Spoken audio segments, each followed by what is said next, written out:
네, 송영무 국방부 장관 후보자에 대한 국회 인사청문회가 진행되고 있습니다. 여러 가지 의혹들이 불거지면서 인사청문회에 대한 관심도 높은 상황인데요. 네, 정치부 정영빈 기자와 함께 자세한 내용 짚어보겠습니다. 어서 오세요. 네, 안녕하세요. 네, 먼저 오늘 청문회 분위기 어땠습니까? 네, 말씀드리기 전에 먼저 준비한 영상부터 보시겠습니다. 음주운전 자체도 문제지만 이 음주운전 자체를 완전 범죄를 시키려고 이 음주 사실을 은폐, 파쇄, 이것은 청문회가 아니라 당장 지금 수사를 받아야 될 대상이다. 여러 국민들께서 26년 전 젊은 시절의 한순간 실수를 저는 지금 깊이 반성하고 있으며 북한과의 전쟁에서 유일하게 승리한 지휘관, 장군을 국방장관의 적임자가 아니다 이렇게 이야기하는 것에 대해서 대단히 모멸감을 느낍니다. 월 3천만 원에 해당하는 그 합당한 대우를 받았다 이렇게 생각하십니까? 좀 과한 대우를 받았다고 생각하십니까? 저도 깜짝 놀랐습니다. 후보자가 국방장관이 되는 것에 대해서 불편해하거나 불안해하는 사람들이 있다고 보십니까? 약간은 있다고 생각합니다. 네, 방금 영상 직접 보셨습니다만 국회 국방위원회 송영무 국방장관 후보자에 대한 인사청문회 오전 10시부터 시작이 됐습니다. 예. 일단 송 후보자에 대한 여러 가지 의혹들이 제기된 상태인데 보신 것처럼 이제 야당 의원들은 이 송 후보자를 향해서 청문회 대상이 아니다. 오히려 이 수사의 대상이다. 이렇게 강하게 공세를 이어갔습니다. 예. 반면 여당 의원들은 송 후보자가 제1연평해전 당시의 지휘관이었거든요. 이 때문에 제1연평해전 승리의 주역이라는 점을 강조하고 또 군 개혁의 적임자라는 점을 강조하면서 엄호하는 분위기가 이어졌습니다. 이 송 후보자는 장관으로 취임하게 될 경우에 국방 개혁을 넘어서 새로운 국군을 건설하겠다 이런 포부도 밝혔는데요. 예. 구체적으로 한미동맹 발전과 여군 인력 확대 그리고 첨단 방위 산업 육성 등을 과제로 제시하기도 했습니다. 네, 뭐 얘기하신 대로 여러 가지 의혹이 있는데 송 후보자의 해명을 중심으로 좀 한 가지씩 짚어보도록 하겠습니다. 자, 먼저 음주운전 전력, 송 후보자가 뭐라고 답했습니까?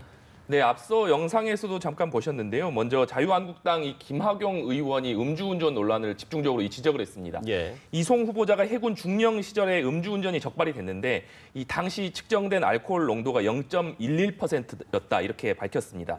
이 혈중 알코올 농도가 0.11%면 면허 취소가 되고 또 1년 이내의 징역 또는 500만 원 이하의 벌금에 처해야 되는데 군에서 아무런 조치를 취하지 않았고 경찰에서도 면허 취소를 하지 않았다는 것이 이 김학용 의원의 주장입니다.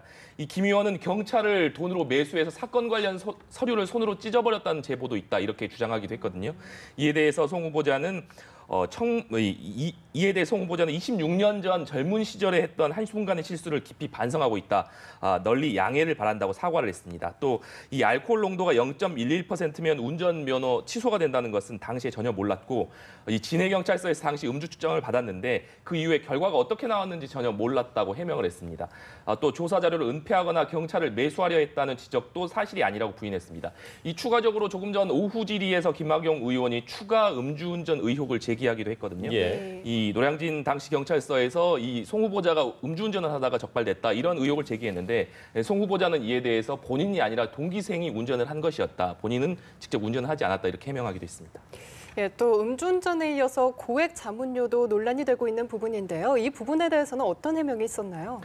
네, 이 송 후보자가 이 전역한 이후에 법무법인 율촌에서 월 3천만 원 그리고 이 방산업체죠 LIG 넥스원에서 월 800만 원을 받은 사실이 확인이 됐습니다. 이 때문에 이 정관 예우 성격의 자문료가 아니냐 이런 의혹이 계속 제기됐거든요. 이에 대해서 이 여러 의문점들은 이 집권 여당인 민주당 의원들도 들고 나왔는데요. 민주당 이철희 의원은 율촌과 LIG 넥스원에서 근무를 했는데 무엇을 도와줬길래 그렇게 많은 돈을 받았을까 하는 것은 합리적 의심이다 이렇게 지적하기도 했습니다. 예. 이에 대해서 송 후보자는 이 해명을 내놨는데요. 영국과 프랑스, 독일 같은 이 선진국으로 올라서기 위해서는 우리가 원천 기술을 갖고 있는 이 방위 산업을 수출도 하고 수입도 해야 된다 이렇게 의견을 얘기했습니다.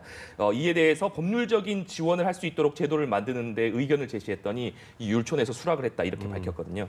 또 LIG 넥스원에서는 이 대한민국 방산 수출 중 가장 거액인 인도네시아 잠수함 수출권이 있었는데 이때 자문을 했다 이렇게 설명을 했습니다.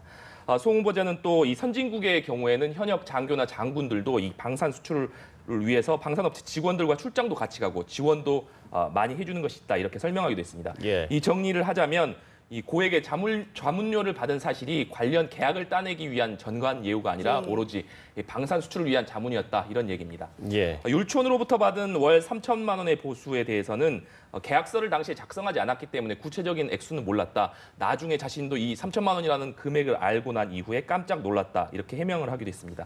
예. 이 송 후보자의 해명에도 불구하고 야당 의원들은 납득할 수 없다는 반응을 내놨는데요. 이 자유한국당 정진석 의원 같은 경우에는 이 참모총장이나 대장을 지낸 분 중에서 퇴역 이후에 방산업체에서 보수를 받고 근무한 사례가 없다. 또 월 3천만 원의 자문료 너무 과한 것이 아니냐 이렇게 지적하기도 했습니다. 이 송 후보자 인사청문회에 앞서서 기자들과 만나서 여러 소감을 밝히기도 했는데요. 예, 그렇죠. 이 참모총장을 지내고 예편한 뒤에 대형 법무법인에서 일하며 고액 자문료를 받은 것은 이 국민의 시각에서 보면 이해가 되지 않을 것 같아 대단히 송구하다 이렇게 사과하기도 했습니다. 예, 알겠습니다. 그런가 하면 송 후보자가 사드 배치의 국회 비준 필요성, 여기에는 또 단적으로 쉽게 얘기할 수 없다 이런 입장을 밝혔죠. 네. 이 문재인 정부 출범 이후에 사드 배치가 논란이 되고 있는데 이 문재인 대통령은 이 사드 배치를 위해서는 국회 비준이 필요하다 이런 입장을 밝히고 있지 않습니까? 예. 그런데 송 후보자는 사드 배치에 국회 비준이 필요 없지 않느냐 이렇게 자유한국당 정진석 의원이 물었더니 이 동의한 듯한 답변을 처음엔 내놨습니다. 이 만약에 이 장관에 취임한다면 그런 문제에 대해서도 대통령에게 건의를 하고 토의해야 할 것으로 생각한다 이렇게 말했는데요. 이 곧바로 뒤이어서 김영우 국방위원장이 관련 질문을 다시 하니까 이 국회 비준이 필요하다, 아니 필요 없다 이런 말을 단적으로 하긴 어렵다 이렇게 답변을 내놨습니다. 예. 또 사드 배치는 필요하느냐고 보냐는 질문에는 이 필요하다 이렇게 답했고 이 장관에 취임하면 가장 먼저 해결하고 시급하게 해야 할 사안이 사드 배치다 이렇게 강조하기도 했습니다. 네, 야당 의원들은 송 후보자의 자진 사퇴도 촉구했다면서요. 네, 앞서 말씀드린 것처럼 야당 의원들은 이 인사청문회 대상이 아니라 수사 대상이다 이렇게 얘기를 하면서 이 자진 사퇴 혹은 대통령의 지명 철회를 요구를 했는데요. 먼저 국민의당 김동철 의원 같은 경우에는 이 송 후보자가 19대 그리고 20대 총선을 준비했고 또 지난 대선 당시에 문재인 캠프에 있었다는 점을 지적을 했습니다. 예. 이런 이유를 들면서 문재인 대통령이 즉각 지명을 철회해달라 이렇게 요구를 하기도 했고요. 국방부 차관 출신인 자유한국당 백승주 의원은 이 대통령과 정부를 위해서 이 송 후보자가 용퇴를 고민할 시점이다 이렇게 요구하기도 했습니다. 이에 대해서 송 후보자는 이 자신이 고민을 많이 해봤는데 이 청문회를 통해서 진실과 정직함을 드리는 것이 필요하다고 생각해서 청문회에 섰다 이렇게 얘기를 했고요. 지금 제기된 문제들이 사실과 다르기 때문에 적극 해명해서 누명을 벗어야 한다는 심정이냐 이렇게 물었더니 그런 면이 강하다 이렇게 얘기를 했습니다.